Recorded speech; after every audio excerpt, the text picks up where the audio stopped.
Bien, en ese apoyo medio, si continuamos en plano frontal tanto posterior como anterior, en posterior veríamos, por un lado, pues esa cintura, en este caso, pélvica totalmente normalizada, pero si os fijáis en esta cintura escapular no se corresponde, ¿no?, la disociación que tendría que tener la cintura pélvica con la escapular, tampoco la de la cabeza, ya que la tenemos en el caso de ese pie derecho un poquito más elevada el hombre derecho, ¿vale? Y la cabeza tampoco la acompaña. Eh, esa detección de esa alteración, lo que nos puede dar a pensar que aquí existe algún tipo de posición de defensa, algún tipo de contractura que nos hace que ese corredor corra con esta alteración, ¿no?, o esa normalidad. Por la parte inferior, la cintura pélvica, como os decía, está normal, pero la cintura escapular y así como la cabeza pues no corresponden, como veis aquí en las líneas estas rojas, ¿no?, de corrección que estamos aplicando en la imagen. Si bajamos más abajo, la rodilla en este caso tendría que tener un pequeño componente de leve valgo, como mucho, lo mantiene, ¿vale? Y el pie tendría que estar en una posición máximamente pronada, ¿no? O sea, que no haya una hiperpronación, es una buena señal en este caso, hay un poco de pronación únicamente, ¿vale? Y la rodilla se ve bastante bien centrada, no se nos va en exceso ni adelante ni atrás. Fijaros la perspectiva, que es importante, si no estamos muy centrados, pues nos puede dar falsas imágenes, ¿no?, de que haya piernas que se vayan rozando a la hora de correr. No se ve un gran componente de rotación interna femoral ni torsión externa en ese sentido. Si vamos al siguiente y último evento de la fase de contacto, estaríamos en la fase propulsiva. En esta fase propulsiva lo primero que vamos a valorar va a ser, siguiendo la misma técnica que hemos hecho en contacto inicial, valorar la articulación de la cadera, ¿vale? En este caso ya estamos en una fase de generación de energía, ¿vale? Nos hemos ya terminado las de absorción, y en este sentido lo que vamos a valorar es la extensión de esa cadera, que la tenemos a unos 15,6 grados más o menos, entendiendo el error que nos puede dar el Kinovea en este caso y la proyección que hemos hecho con la cámara.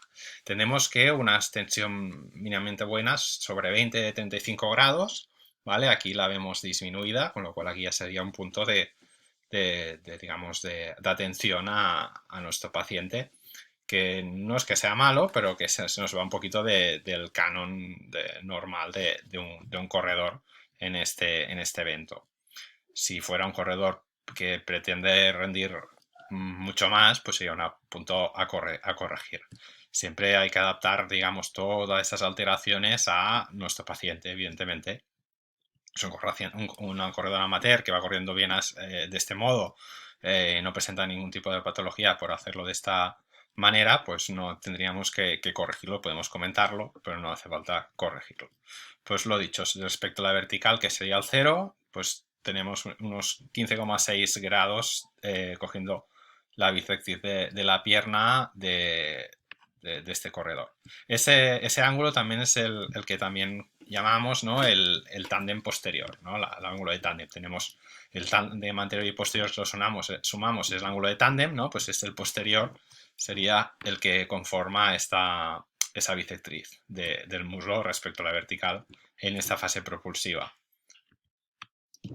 La extensión de la rodilla, en este caso, lo ideal sería que estuviese totalmente extendida, es decir, a 180 grados. Aquí vemos que estamos en unos 19 grados de flexión más o menos, con lo cual no conseguimos esta extensión total que nos iría la mar de bien. Si bajamos un poco más abajo, vemos el tobillo, no está marcado, ¿no?, pero vemos que más o menos nos hace un ángulo sobre unos 45 grados de lo que es la parte inferior si hacemos la prolongación de la proyección del maleolo con la vertical de la suela. Vemos que pues tenemos eso, unos 45 grados más o menos, cuando sea idóneo pues que hubiese una planta de flexión de unos 65 o 70 grados, para facilitar más ese empuje de la punta del pie hacia adelante. La distancia al centro de gravedad respecto al punto que dejamos el pie del suelo, pues es otro punto que podemos nosotros valorarlo. Ya digo, tampoco lo valoro habitualmente, ¿no? Como más grande sea, más alejado estamos, pues mejor extensión habrá de cadera, de rodilla, ¿no? Y puede ser también un factor de valoración a este nivel. Vamos al siguiente plano en la fase propulsiva, ¿no? Teníamos aquí el frontal posterior, que también volvemos a visualizar una alteración marcada, en el sentido de que vemos la cintura pélvica normalizada, pero la escapular no nos coincide, no se nos compensa, ¿no? Los segmentos que normalmente tienen que ir compensados, la cintura escapular está alterada, ¿vale? En el caso de esa propulsión derecha, ¿no? Vemos este hombro izquierdo más levantado que el derecho, cuando tendríamos que tenerlo a la inversa, y la cabeza tampoco nos acompaña. ¿Vale? Aquí seríamos, pues estaríamos con la misma situación de antes, que se mantiene la alteración por el motivo desconocido en lo que sería la valoración de estas imágenes por ahora. Veríamos también las rodillas, que se mantienen bastante estables, ¿no? No tenemos un gran componente de valguismo ni varismo, ¿vale? También tenemos una supinación del pie, que aquí también la podemos visualizar, ¿vale? Y en el nivel de rodillas la extensión en este sentido, en el plano frontal, pues también se ven bastante estables, no hay esa máxima flexión, pero sí que podemos ver que las rodillas a nivel de las plano transverso se comportan bastante bien. Y aquí tendríamos el resumen de todo lo que hemos visto, ¿no? De apoyo medio hemos dicho sagital, nos fijábamos básicamente en rodilla, en esa máxima amortiguación, esa máxima capacidad de almacenar energía, ¿no?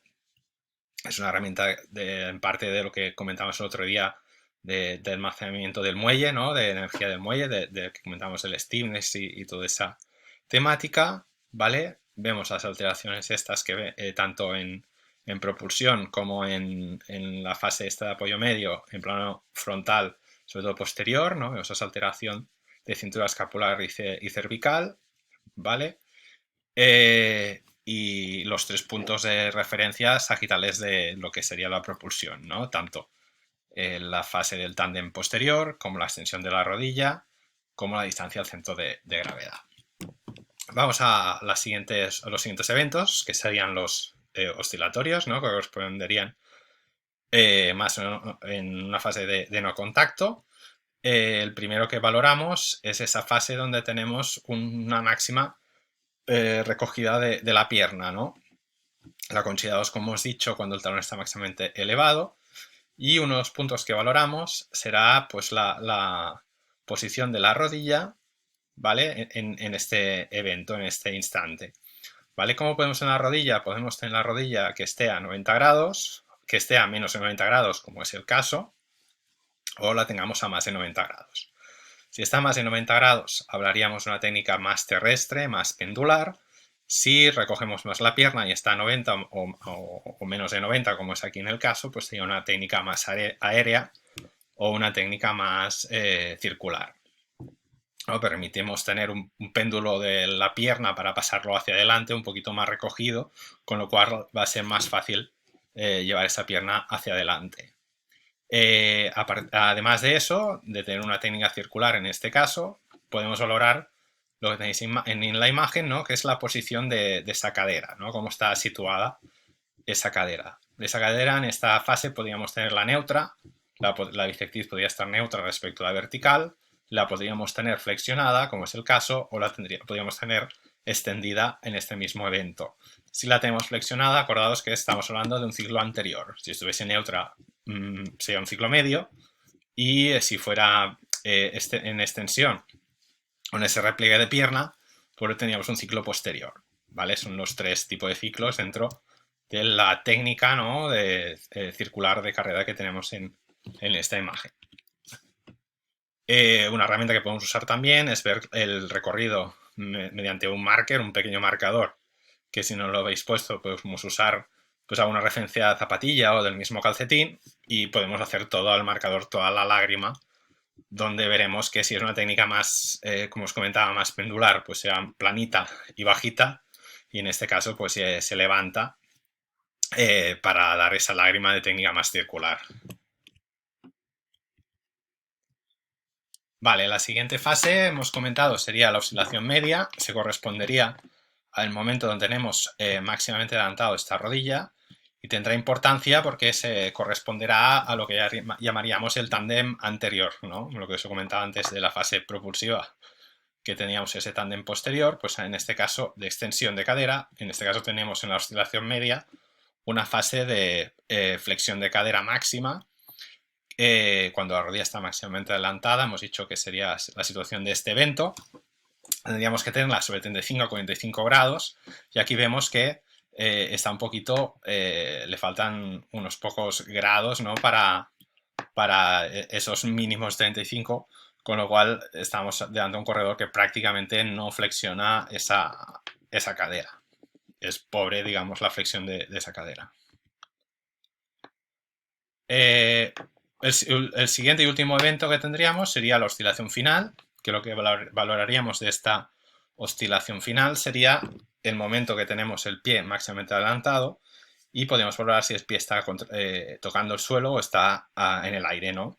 Lo que nos informa de esta fase, que podríamos considerarla también como fase inicial, es si conseguimos tener un buen acoplamiento, una buena adaptación del pie contra el suelo o vamos un poquito a un mal acoplamiento, vamos en dirección contraria al suelo o a favor del suelo. Como sabéis, cuando corremos, y en cintas es más evidente, el suelo va para atrás, yo cuando contacto contra el suelo puedo ir contra él o puedo a favor de él. Si voy a favor de él, fácilmente lo que voy a hacer es un ligero zarpazo del pie contra el suelo y eso me va a generar pues que no me frene tanto porque no voy a ir en contra, sino voy a ir a favor en la misma dirección que ese suelo.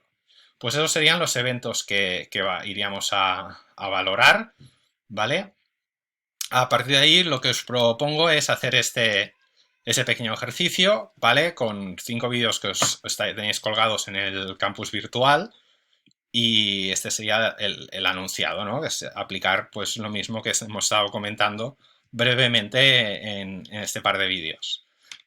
Consiste en eso, voy a leer el anunciado, a partir de esa metodología descrita en esos vídeos, nos pueden servir para estructurar la detección de alteraciones de la biomecánica de la carrera. Lo que os invito es pues, realizar un pequeño informe con los vídeos colgados que tenéis en el campus, como os decía, ¿vale? Y tenéis que hacer pues, en este escrito del informe pues, un pequeño resumen de los eventos que encontréis alterados y determinar qué segmentos localizáis que no son normales y a qué creéis que se puede deber esa supuesta alteración, ¿no? Hemos puesto pues estos vídeos, ¿vale? De este corredor y a partir de ahí lo que os pido es eso, de que con esa información, con la visualización de estos vídeos que podéis ir parando evento por evento, los tenéis separados, lógicamente, no aquí como en la presentación, pues ver qué veis que está bien, qué veis que está mal, ¿vale? Y podemos hacer pues un parado como veis aquí, ¿no? Los 6 eventos por planos y describir.